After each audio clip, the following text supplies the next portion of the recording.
সুপ্রিয় দর্শক, আসসালামু আলাইকুম। Welcome back my channel. আশা করি আলহামদুলিল্লাহ আল্লাহর রহমতে সবাই ভালো আছেন। দর্শক, আজকে আমি আপনাদেরকে তৈরি করে দেখাবো মজাদার এক আলু দিয়ে তৈরি রোল রেসিপি।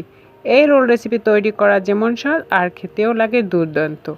এটা চাইলে আপনারা বাচ্চাদের টিফিনে কিংবা অতিথি আপ্যায়নে কিংবা বিকেলের চায়ের সাথেও খেতে পারেন। তো চলুন দেখে নিই এই স্ন্যাক্সটি কীভাবে তৈরি করা যায়। তো স্ন্যাক্সটি তৈরি করার জন্য আমি এখানে 1.5 কাপ ময়দা নিয়েছি। দিয়ে দিচ্ছি স্বাদ মতো লবণ এবং দিয়ে দিচ্ছি এখানে 1 টেবিল চামচের মতো রান্নার রেগুলার তেল। আমি এখানে ময়দা দিয়ে করছি, আপনারা চাইলে আটা দিয়েও করতে পারেন। এখন এটাকে ভালো করে একটু ময়ান করে নিলাম 2 মিনিটের মতো। এখন আমার ময়ান করা হয়ে গেছে। এখন এর সাথে অ্যাড করে দিচ্ছি পানি। এখানে আমি নর্মাল পানি দিয়ে একটি ডো তৈরি করব। ডোটা একদম শক্ত না, একদম নরম না, এরকম একটি ডো তৈরি করে নেব। তো দেখুন আমার আটা মাজা হয়ে গেছে। আর এখন আমি এখানে সামান্য একটু হাতে তেল লাগিয়ে এটাকে আমি 10 মিনিটের মতো রেস্টে রেখে দেবো একটি ঢাকনা দিয়ে। তো এটা রেস্টে থাকুক, এই ফাঁকে আমি রোলের ভিতরে পুরটা তৈরি করে নেব। আর রোলের পুর তৈরি করার জন্য আমি এখানে 3টি আলু সিদ্ধ করে নিয়েছি। আর এটাকে আমি একটি গ্রেডারের সাহায্যে গ্রেড করে নিচ্ছি। আপনারা চাইলে কাঁটা চামচ দিয়ে কিংবা হাত দিয়েও ম্যাশ করে নিতে পারেন। তবে খেয়াল রাখতে হবে ভিতরে যেন কোনো দানা দানা বা দলা দলা না থাকে। আর এর সাথে অ্যাড করে দিচ্ছি আমি এখানে 1/4 কাপের মতো পেঁয়াজ বেরেস্তা, দিয়ে দিলাম চিলি ফ্লেক্স ও 1 চা চামচ ভাজা জিরার গুঁড়া, দিয়ে দিলাম আদা রসুন বাটা 1/2 চা চামচ এবং স্বাদ মতো লবণ আর 2-3টি কাঁচামরিচ। এখানে আমি ঝালের পরিমাণ কমিয়ে দিয়েছি কারণ বাচ্চারা খাবে সেই জন্য। আর দিয়ে দিলাম ধনে পাতাও 1/4 কাপের মতো হবে। এখন আমি সমস্ত উপকরণগুলোকে ভালো করে মিশিয়ে নেব। আর এটা বাইন্ডিংয়ের জন্য এখানে দিয়ে দিচ্ছি 2 টেবিল চামচ কর্নফ্লাওয়ার না থাকলে আপনারা চাইলে এখানে চালের গুঁড়োও ব্যবহার করতে পারেন। তো আমার ডোটা মাখা কিন্তু হয়ে গেছে। আর এখন আমি এই আলুর পুরটা দিয়ে ছোট ছোট রোলের মতো শেপ করে বানিয়ে নেব। এই যে দেখুন পরিমাণ মতো নিয়ে নেব, যে যেরকম সাইজের রোল বানাবো সেরকমই পরিমাণ মতো ডো নিয়ে এরকম হাতের সাহায্যে ছোট ছোট রোলের মতো করে নেব। দেখেই বুঝতে পারছেন আমি কীরকম বানিয়েছি, একদম সহজ। আর একইভাবে আমি সমস্ত আলুর পুর দিয়ে এরকম রোল বানিয়ে নেব। তো আমার রোলগুলো বানানো হয়ে গেছে। আর চলে আসলাম আমি আবারও আটার কাছে। তো দেখুন আমার এই যে আটার যে ডোটা করা হয়েছিল এটা কিন্তু অনেকটাই সফট হয়ে গেছে। এখন এটাকে আরও 2 মিনিটের মতো মেখে নিলাম। আর এটা দিয়ে এখন আমি এটাকে অর্ধেকভাবে ভাগ করে নিলাম। অর্ধেকটা দিয়ে আমি একটা প্রথমে রুটির মতো বেলে নেব আর অর্ধেকটা আবারও ঢাকনা দিয়ে ঢেকে রেখে দেব।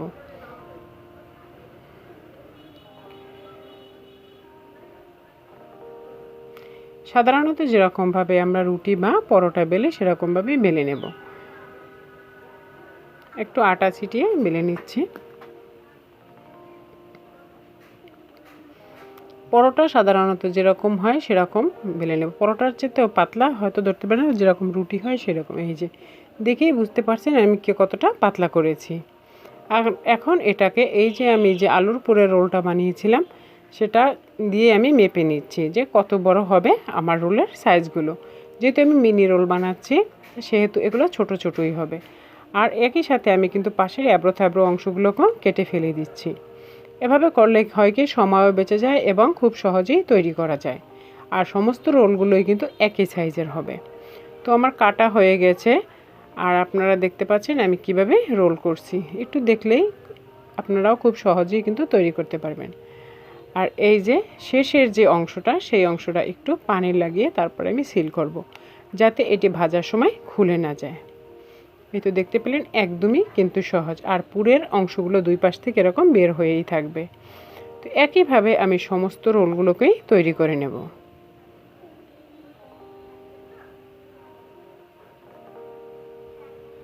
একদম সহজ রেসিপি।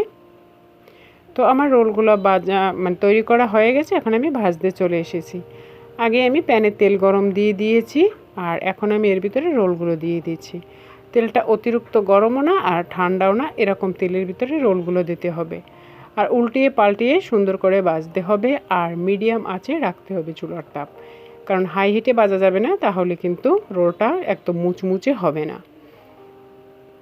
তো এই রোলগুলো ভাজতে আমার প্রায় 4 থেকে 5 মিনিটের মতো সময় লেগেছে। যে দেখুন এরকম উল্টিয়ে পাল্টিয়ে সুন্দর করে রোলগুলোকে ভাজতে হবে। যখন পছন্দসই কালার চলে আসবে তখন আমরা রোলগুলোকে নামিয়ে নেব। তো দেখুন আমার রোলগুলোর কিন্তু মাশাআল্লাহ কালার প্রায় চলে এসেছে। এই যে দেখতে পাচ্ছেন খুব সুন্দর কিন্তু কালার চলে এসেছে। আর এখন আমি এগুলোকে উঠিয়ে নিচ্ছি। আর অবশ্যই রোলগুলো উঠিয়ে একটি টিস্যু পেপারের উপরে রাখতে হবে যাতে বাড়তি তেলটা চুষে নেয়। আর একইভাবে আমি বাকি রোলগুলোকেও ভেজে নিচ্ছি। তো দেখুন মাশাআল্লাহ আমার রোলগুলো কতটা সুন্দর হয়েছে, দেখেই কিন্তু খেতে মন চাইছে। এরকম রোল যাকে দিবেন সেই কিন্তু পছন্দ করবে। বিকেলের টি টাইম কিন্তু জাস্ট জমে যাবে। তো আশা করি আমার আজকের এই সহজ রেসিপিটি আপনাদের ভালোও লেগেছে, সহজও লেগেছে। ভালো লাগলে প্লিজ লাইক, কমেন্ট ও ফ্যামিলি ফ্রেন্ডসদের সাথে বেশি বেশি শেয়ার করবেন। আর এরকম সহজ ও মজার মজার রেসিপি পেতে চাইলে প্লিজ চ্যানেলটিকে সাবস্ক্রাইব করবেন। আজ এ পর্যন্তই, দেখা হবে নতুন এপিসোডে নতুন সময়। আর এতক্ষণ সাথে থাকার জন্য সবাইকে অসংখ্য অসংখ্য ধন্যবাদ। আল্লাহ হাফেজ, আসসালামু আলাইকুম।